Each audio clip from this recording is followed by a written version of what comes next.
Bienvenidos a Íntegramente. El programa de hoy nace de una conversación con reclutadores de personal y llegan a la misma conclusión básicamente. Las organizaciones no son ni edificios ni balances, son personas. Hoy vamos a navegar entre el deber ser corporativo y el sentir humano. Yo soy Team Coach y gestora de talento y creo fielmente que un profesional que encuentra sentido a lo que hace es imparable. Magali. ¿Qué tal? Bueno, saludarlos también. Sí, yo concuerdo. Bueno, me presento, Madeline Moratifora, ingeniera informática y también desarrollo espacios de aprendizaje con arteterapia y otras cosas innovadoras y lúdicas. Y a lo que comentaba Luchi, totalmente de acuerdo. No somos, digamos, solo una arista, sino somos un conjunto de cosas y cada vez en el ámbito profesional se necesita desarrollarlas. Así es, así es. Además, sabemos, creo que la estadística es de Glint, Sí. Ujú. que las empresas con alta cultura de aprendizaje tienen un 37% más de productividad. O sea, esto es un tema de competitividad. Nos vamos a desglosar hoy día 5 habilidades que en teoría son las más pedidas. Digo en teoría en LATAM porque siempre van a haber puntos de vista distintos, pero hoy día queremos tocar estas 5 que nos parecieron interesantes poner sobre el tapete, ¿no? La primera es agilidad de aprendizaje, lo que le dicen el learning agility. No sé si Maga puedes un poco explicar. Sí, bueno, como sabemos, Latinoamérica tiene un contexto bastante variable, entonces no somos un espacio dentro de esta tierra un poquito estable, entonces la agilidad precisamente ayuda a eso, ¿no? A poder estar a poder manejar constantemente el cambio y de manera exitosa, ¿no? Siendo flexibles, ágiles. Esto es lo que proponen, ¿no? Porque a veces, no sé si les ha pasado, que hay en otras metodologías o en otras planificaciones de proyectos, de repente lo que tú planificas hoy, de aquí a 6 meses que termina de ser construido, o el producto sale o la campaña, ¿no? Ya no es vigente, ¿no? Como todo es bastante cambiante, por cómo se mueve el mundo, pero también por las variaciones que hay, pues, ¿no? En los gobiernos, en todo, ¿no? Entonces, no buscamos, algo em, muy poco adaptable, y lo que se busca es iterar rápido, o sea, digamos, desglosarlo en pedacitos y empezar a generar valor de a poquitos que se vea el impacto del producto, ¿no? No, es como, no sé, una analogía de un edificio, quieres hacer tu cuarto, pues de repente para evitarlo levantas las paredes y ya luego haces los acabados, ¿no? Pero ya lo puedes habitar, digamos, cuando ya esté construido. Eso es lo que buscan, no la perfección de ir adaptándose. Ujú. Claro, ahora, eh, sí hay que entender que para poder tener esa agilidad mental y ese estar como despierto para la solución, esa capacidad resolutiva, el cerebro no puede estar en modo pánico, ¿no? Y hemos hablado varias veces desde el bienestar que la agilidad requiere seguridad psicológica. O sea, si castigamos, por ejemplo, el error, el intento de que alguien quiera una nueva forma de hacer las cosas, el sistema límbico se activa y bloquea la creatividad.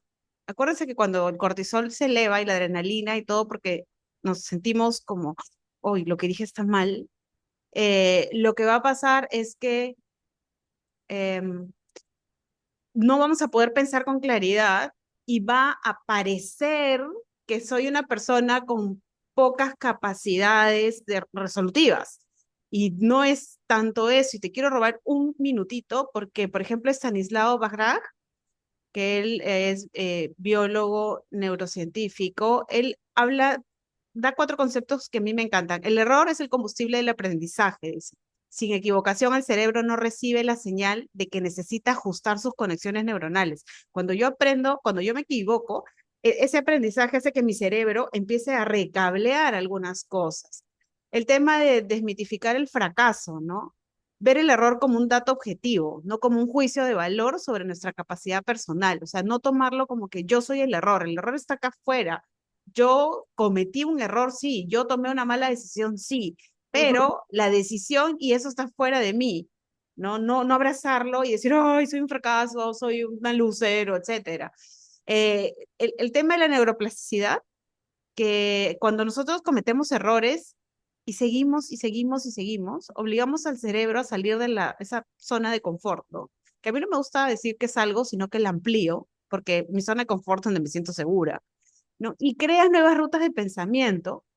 Y además que, acuérdense, la creatividad va a florecer donde yo siento que tengo la capacidad de decir lo que me sale del gorro, obviamente siempre que sume, y que no me van a juzgar y que no me van a decir, ay, cállate, ay, otra vez tú con tus ideas, ay, ¿sabes qué? Nadie te pidió tu opinión. O sea, en esos espacios cerrados donde uno no puede desarrollar la creatividad, es bien difícil hacer que el equipo tenga, por lo menos a veces las ganas, porque a veces sí piensan en el, ¿no? Y te debe haber pasado a ti, Maga, varias veces, que tienes como en la punta de la lengua la solución, pero sabes que esa persona te va a decir, ¿sabes qué, Maga? No, no va, esto funciona así y así ha funcionado 1000 años, entonces dejémoslo ahí.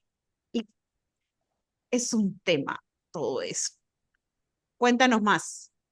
Sí, precisamente eso último que has dicho puede ser que es una de las causas de que se denomine el crecimiento estancado, ¿no? Y una de las razones de renuncias que existen, ¿no?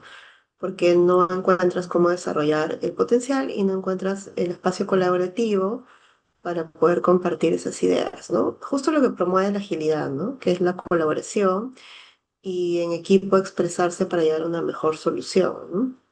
Y también muy importante lo que has dicho porque tampoco el desafiarnos, el querer hacer algo, tampoco tiene que ser retador para mantener la motivación, pero no abrumador, ¿no? Hay un equilibrio entre aprender por esa motivación, esa curiosidad, y no por miedo de que vaya a pasar algo. O sea, todo eso está amarrado al concepto de seguridad psicológica que has mencionado, ¿no?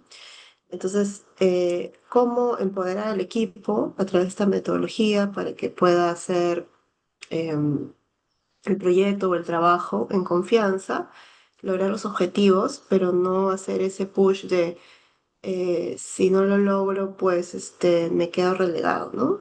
Entonces, es como un arte en realidad. A algunos se les sale más natural que a otros, pero es lo que busca en este momento las personas también, que se desarrollen una organización.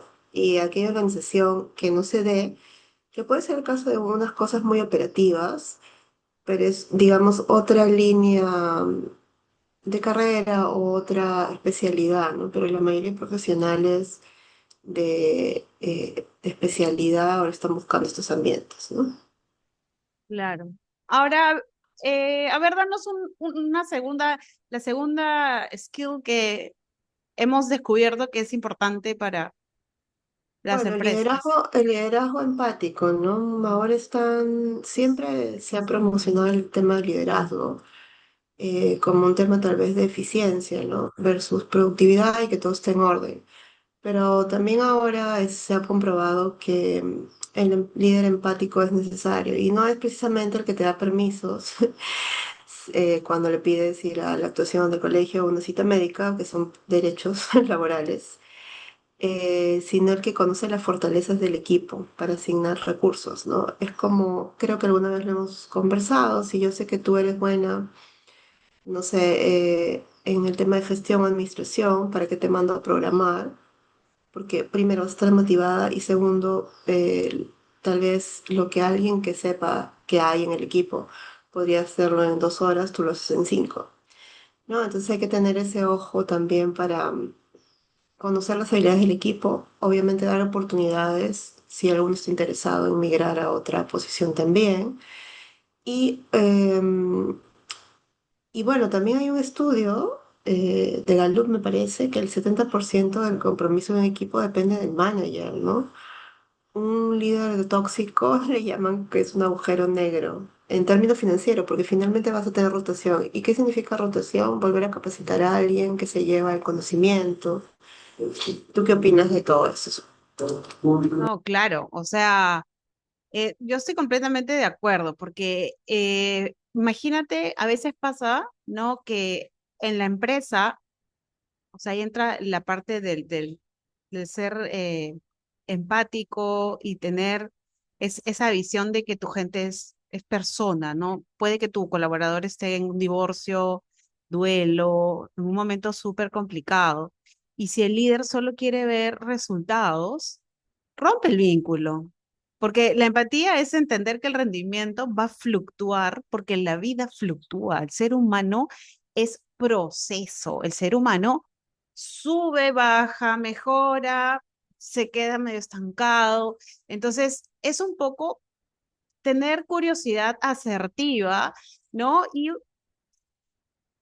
despacito, porque cuando también uno como colaborador que está pasando por un mal momento ve que el jefe, el líder o la persona que está a cargo se está ocupando de la situación, preocupándose por mí, ¿no? Se genera una lealtad y una especie de vínculo mucho más fuerte que si me van a ningunear lo que siento y pienso y me van a tratar como si fuera un esclavo. Entonces, no sé, ahora, tú, Maga, que eres un poco más lógica que yo, porque yo soy muy unicornio, hay una contraparte también del hecho de ser demasiado empático, se me ocurre. Ah, claro, es que de acuerdo a las personalidades también se puede tender a el paternalismo, o, por usar un término, porque también puede ser la jefa.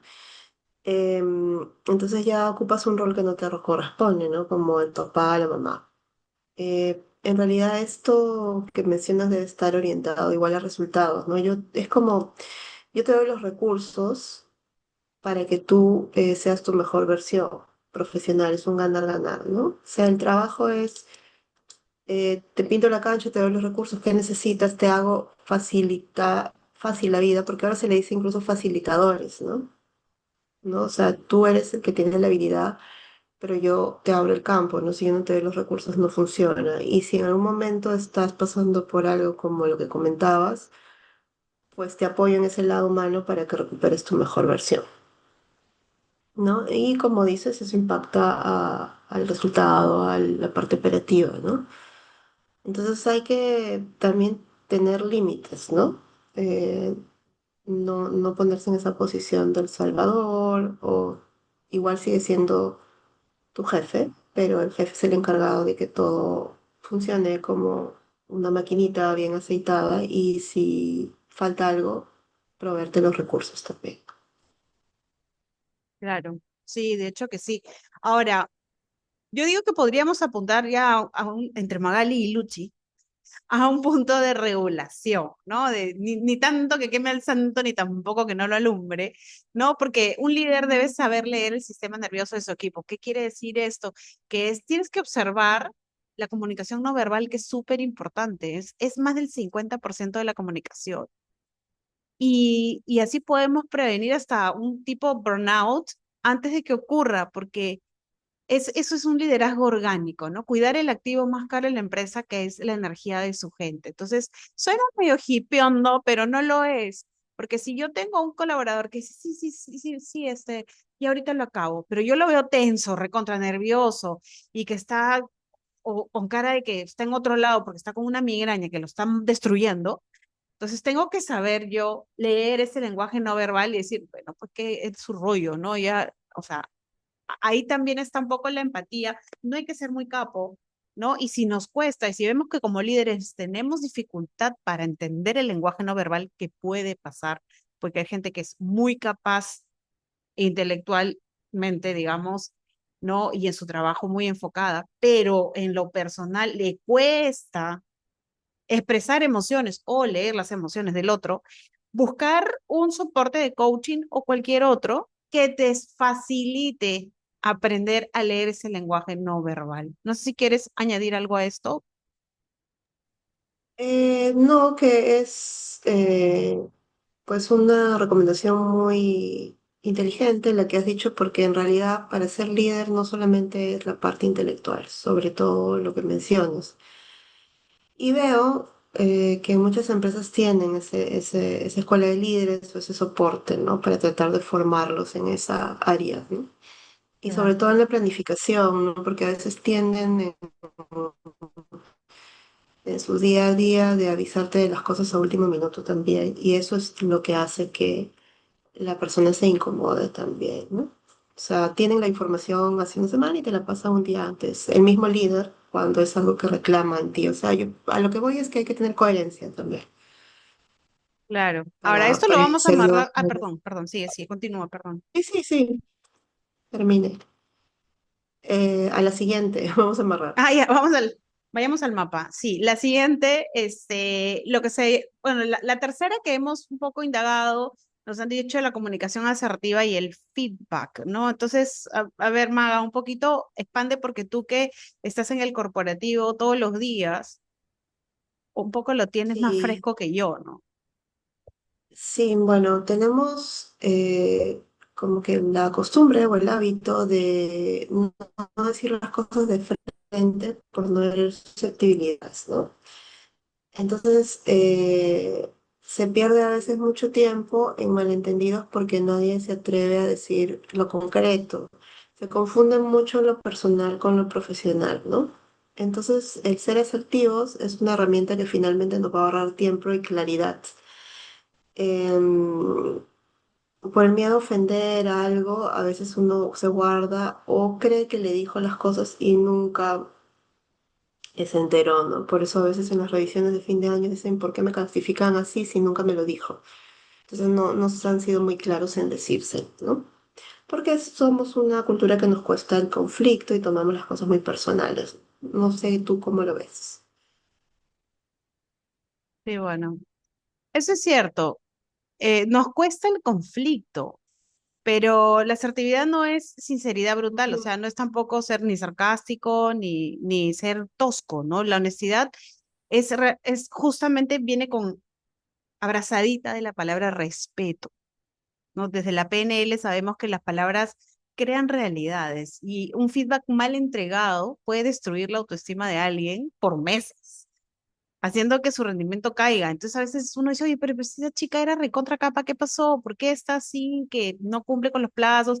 Bueno, es que seguramente te mandaste una pachotada delante de cuatro personas más que no tenían por qué escuchar lo que querías, tu feedback maravilloso, y al final la super bajoneaste, ¿no? Entonces hay que acordarnos que el sarcasmo, por ejemplo, es pésimo para la comunicación, porque uno, no todo el mundo lo entiende.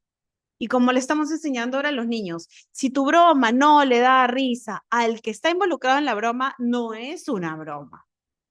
Entonces, tratemos de, de hablar con claridad. No es necesario el sarcasmo, no es necesaria la burla. Eso rompe la comunicación y, como les digo, si la persona involucrada no se ríe, no es gracioso, no es una broma. ¿No? Que tú más debes manejar también un poco de, no sé, porcentajes o algún dato así que respalde esto que estamos hablando. Sí, Culture Amp, que es una organización que ve todos estos temas digamos, de bienestar, temas de recursos humanos. em, Indican que las empresas que tienen esos feedback 360 y que los hacen a lo largo del año son más rentables, son 14% más rentables. Desde mi punto de vista, igual yo concuerdo que no podemos mejorar lo que no se mide y para que no haya malinterpretaciones, además de la actividades que mencionas, necesitan de hechos y datos, ¿no? Porque ¿cómo vas a sustentar que has cumplido la expectativa si no tienes contra qué comparar, ¿no? Entonces el equipo ya sabe qué espera de él, entonces vas hacia eso, ¿no? Porque cuando no existe eso, las calificaciones o los feedbacks son bastante subjetivos. porque me llevo mejor con esta persona o no, que es inevitable, porque de acuerdo a nuestras personalidades trabajamos mejor con unos u otros.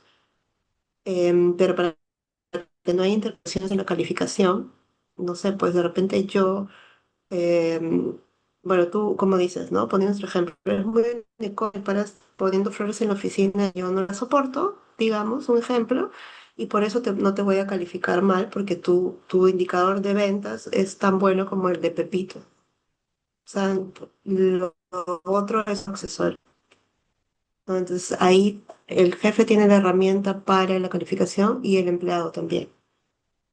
Para decir, bueno, cumplí con el objetivo, tengo el mismo puntaje que fulanito, ¿no? Entonces es muy importante tener esas cosas claras para las evaluaciones. Claro. Ujú. Hay una frase que me gusta, es la comunicación asertiva es el arte de separar el comportamiento de la identidad de la persona, permitiéndole crecer sin sentirse atacada. O sea, ya está. Ahora, otra de las skills que hemos conversado es el tema de la autogestión y el ownership, ¿no? ¿Qué puedes decirnos más con esto? Bueno, ese es mi favorito, pero es el que más carecemos como sociedad. E incluso tiene que ver, no sé si es propio de nuestra cultura solamente, pero tal vez sí, porque en Latinoamérica mucho la mamá o los papás nos resuelven las cosas. Entonces, y voy a sumar un poco de constelaciones, y de otras disciplinas como el análisis transaccional, el adulto, ¿no? O sea, ¿por qué yo tendría que estar detrás tuyo si yo ya te asigné una tarea? Te di la libertad de hacerlo en el momento que necesites, simplemente quiero el resultado, ¿no? Y esto se ha evidenciado aún más con el trabajo remoto, ¿no? Porque gracias a eso hay muchos lugares que ya no hay el control de asistencia, ¿no? El llegar muy, muy temprano e irte muy, muy tarde no garantiza que hayas cumplido el objetivo. Hay muchas empresas que están empezando a calificar por objetivos o por outputs, no horas nalga, como les decían antes, ¿no? En otros lugares, como Canadá, por ejemplo, es mal visto que te quedes fuera de horas, significa que no eres eficiente. Que tú no eres eficiente o la persona que hizo la planificación no la hizo bien porque si te estás quedando es que necesitas otro recurso adicional, otra persona adicional para hacer el trabajo. Y el ownership es que el empleado se sienta dueño de su proceso, ¿no? Si tengo que decirte qué hacer a cada hora, la verdad cualquiera lo podría hacer, así suena duro lo que voy a decir, ¿no? Porque vienes a ser una carga administrativa. No sé si por eso a veces existen en algunas jerarquías la supervisión mando medio, el coordinador de un grupo y todo, ¿no? Porque es como que tu trabajo es ver que otro haga su trabajo, ¿no? Entonces eso no es eficiente, ¿no? No sé tú qué Y, opinas. sí, sí, digo, y además de ser bien desmotivador, tener que ser la nana de alguien, ¿no? O sea, saber que tu chamba es ser la nana de otra persona, que es un adulto, en teoría funcional. Entonces, sí, o sea, ahora, para que alguien también sea dueño de su trabajo, necesita sentir que ese trabajo tiene sentido, ¿no? Como te digo, si te sientes la nana de otras, como, ¿qué me motiva a ir a trabajar? Tengo que estar atrás de, y tampoco es. Si solo soy un Sí, engranaje, ¿no? No me voy a empoderar, ¿no? Voy a estar como aburrido y el ownership florece cuando entiendo cómo mi tarea, por pequeña que sea, ayuda a alguien más o resuelve un problema real, real en el mundo. Porque si yo voy a tener que cuidar que al que no lo pueden votar porque es el sobrino del tío, del abuelo, del dueño, entonces, pucha, como que sí, claro, tengo sueldo, sí, claro, tengo beneficios, sí, claro, tengo trabajo, pero me voy a ir apagando porque eso no me motiva, pues, ¿no? Ahora, ¿tú qué piensas desde esa lógica, esa lógica tuya que me encanta así eh, aterrizada? Porque yo voy a la emoción. Ay, no, me siento que no tiene, o no va sea, alineado con mi propósito, ¿no? te diré que tengo varias teorías, ¿no? No a todos les gusta ser autosuficientes. Entonces, Ujú. de acuerdo a la personalidad, ¿no? Algunos son felices siendo la nana de otros. En todo caso, yo diría que el éxito de cualquier organización o de cualquier persona que se sienta contento es admitir que te gusta eso y poner a esas personas en esa posición.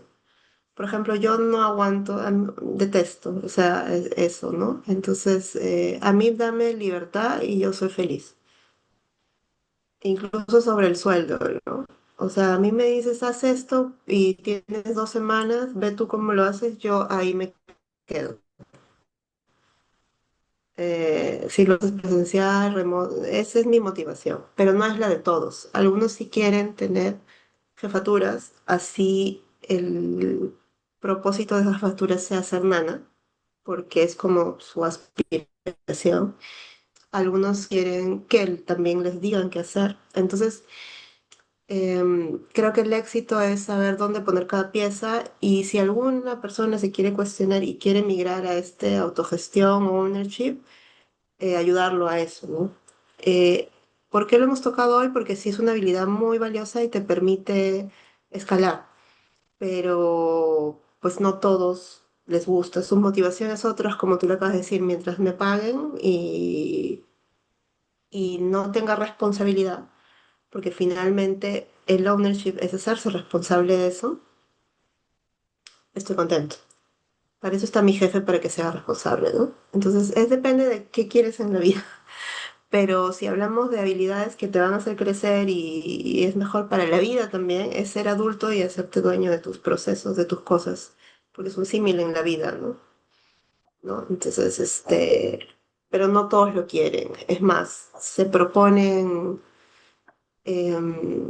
incluso no todos quieren una jefatura. O sea, a mí me han propuesto subir en la escala, pero yo no quiero ser nana de toda esta gente. Si yo pudiera escoger a mi propio equipo, acepto. Pero como sé que hay personas que me van a dar una carga administrativa, prefiero quedarme donde estoy y seguir siendo libre. ¿Entiendes? Depende.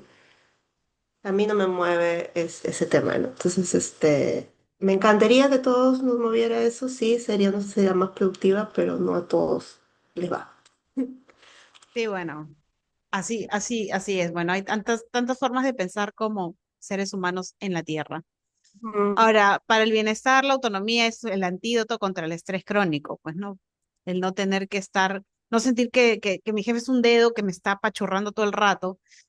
Y la sensación de falta de control es lo que más dispara el cortisol. O sea, cuando yo no puedo ser dueño de ni mis tiempos, de ni mis procesos, de nada, ujú, eh, el cortisol se eleva, ¿no? Cuando confías en la persona y le das autonomía, le estás dando en ujú. realidad salud mental y, Sí, y lo estás ayudando a que confíe en su propia capacidad.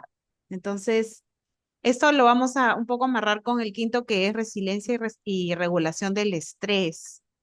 sí. Ajá, Eh, solo para cerrar un poquito lo sí. anterior, o sea, si vas a dar la autonomía, o sea, tú como jefe, dala de verdad, ¿no?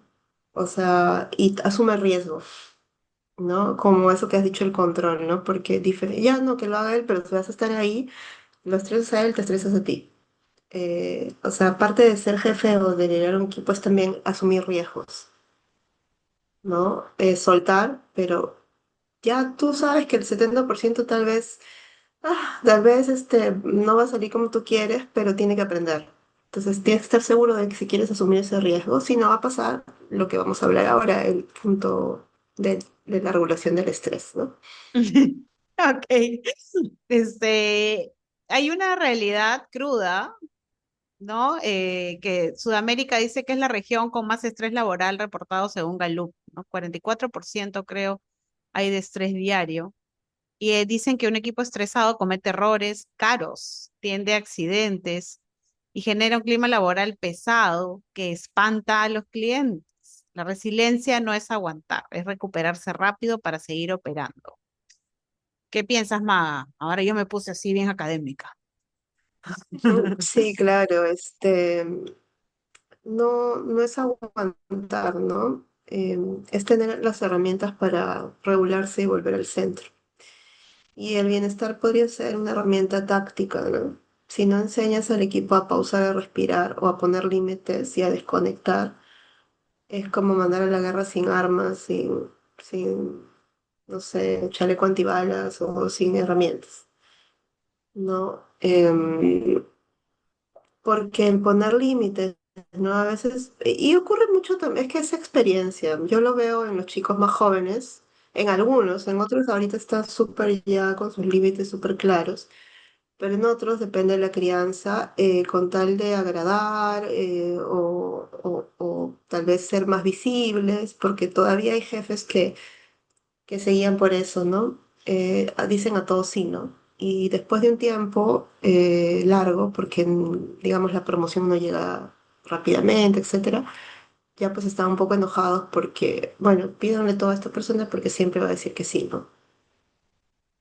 Entonces, hay que ser bien, bastante conscientes de eso, ¿no? Yo creo firmemente que en las universidades también debería haber un curso de práctica con todas las experiencias de la gente que ya está en corporativo para poner límites y también decir que el poner límites no es que es un flojo, ¿no? O sea, hay que pues homologar los conceptos, ¿no? O sea, me contrataron para esto, hay que hacer esto, sí, me gusta, puedo dar un poco más, pero eventualmente no siempre y porque a mí no al resto, ¿no? O sea, hay un montón de factores, la verdad,